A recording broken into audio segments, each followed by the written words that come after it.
At first glance, it seemed like the fight that would shake the boxing world was about to happen. Jake Paul, the controversial YouTuber-turned-fighter, standing toe-to-toe with Britain's heavyweight giant Anthony Joshua.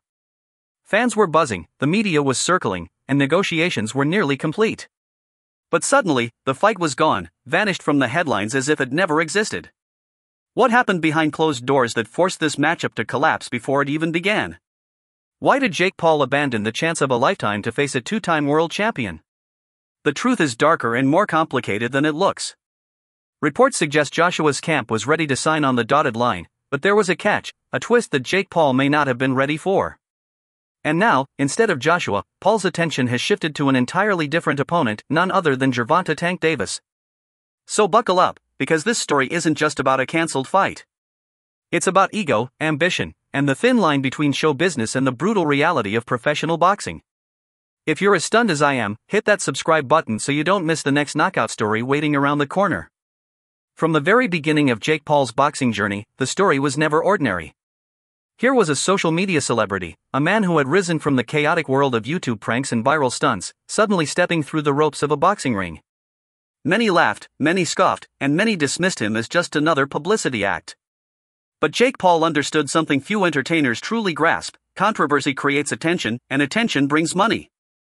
His early fights, carefully chosen against names that were famous but no longer dangerous, began to build his boxing resume.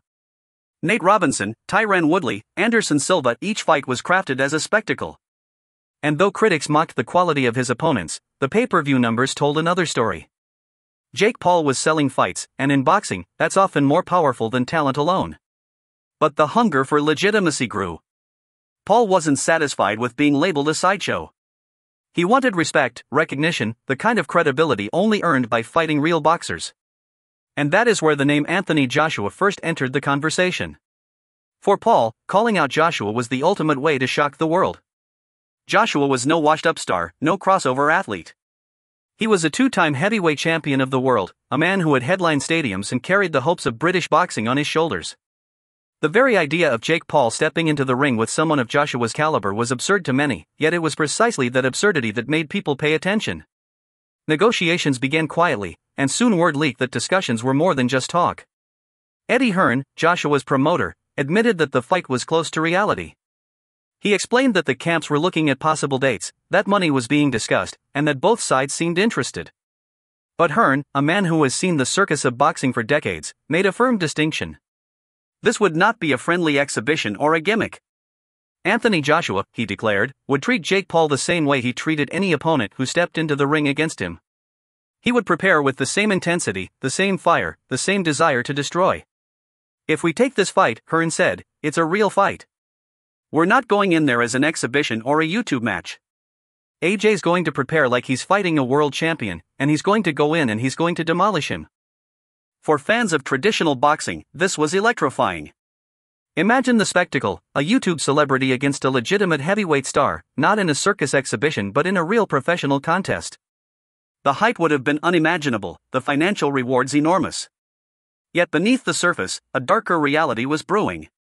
Anthony Joshua was not Anderson Silva in his 40s. He was not Nate Diaz with limited boxing experience. He was a 6 feet 6 inches powerhouse, weighing 240 pounds, known for devastating knockouts and relentless pressure. For Jake Paul, who had fought most of his career at cruiserweight, this wasn't just a mismatch, it was a suicide mission. The boxing world began to whisper, was Paul truly brave enough to walk this path, or was he bluffing? Eddie Hearn himself seemed to sense hesitation. In one interview, he even predicted the exact outcome. The only thing that can stop this fight from happening right now, he said, is Jake Paul all of a sudden not wanting to do it, or not fancying it. That's the only thing. Otherwise, this fight is happening. Those words would later sound prophetic. Because almost as soon as Joshua's camp made clear that this would be no soft sparring session, Jake Paul's energy began to shift.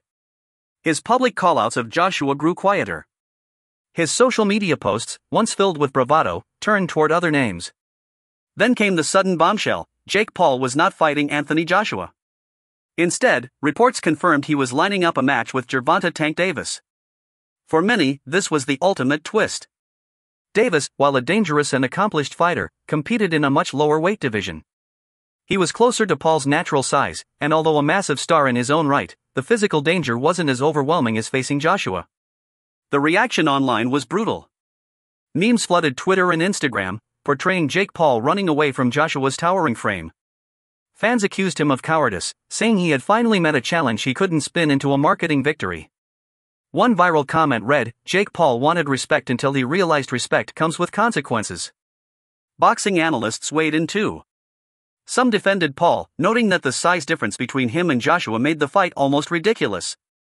How could a cruiserweight realistically expect to survive against one of the biggest punchers in the heavyweight division? But others argued that Paul had built his entire career on calling out the biggest names, only to retreat when one of them answered. To them, this was evidence that Jake Paul's boxing career was more about smoke and mirrors than actual courage. Meanwhile, Anthony Joshua's trajectory barely wavered. For Joshua, the flirtation with Jake Paul had always been more of a sideshow, a potential payday, nothing more. His eyes remained fixed on regaining championship glory, reclaiming belts, and cementing his legacy among the heavyweight greats. The Paul fight might have amused him, but it was never central to his path. To Joshua, walking away from the negotiations was a minor inconvenience at best. But for Jake Paul, the consequences were different. His brand is built on perception, on the idea that he is fearless, willing to fight anyone, anywhere. By stepping back from Joshua, he opened the door to criticism that he was more entertainer than fighter, more businessman than warrior. And yet, perhaps in Paul's mind, it was the smarter play. Facing Joshua could have ended not just his unbeaten streak but his entire aura. One devastating knockout could have killed the golden goose. Sponsors, pay-per-view buyers, even casual fans, once they see their hero destroyed, they rarely come back. By pivoting to Gervonta Davis, Paul kept the spectacle alive without stepping into an unwinnable war. This decision revealed the deeper tension at the heart of Jake Paul's career. Is he a fighter chasing glory, or an entertainer chasing headlines? Against Joshua, those two paths collided. A real fight with a real champion would have been the ultimate chance to prove himself, but it also risked everything he had built. Against Davis, the stakes are still high, but the scale is manageable. For Jake Paul, the calculation may have been simple: survival over suicide. Yet the damage to his reputation lingers. Every time he steps into the ring now, critics will remember the Joshua fight that never happened. They will question whether his bravado is genuine or just another sales pitch. For fans, the what if will always hover. What if Jake Paul had been brave enough to face Anthony Joshua? Would it have ended in a catastrophic knockout, or could he have shocked the world with an upset? Those questions will never be answered, and perhaps that is the greatest loss of all. And now I'll leave you with this question: was Jake Paul smart for avoiding Anthony Joshua, or did he just miss the only chance he had to silence his critics forever? Let me know your thoughts in the comments, and stay tuned, because the fight game always has another twist waiting just around the corner.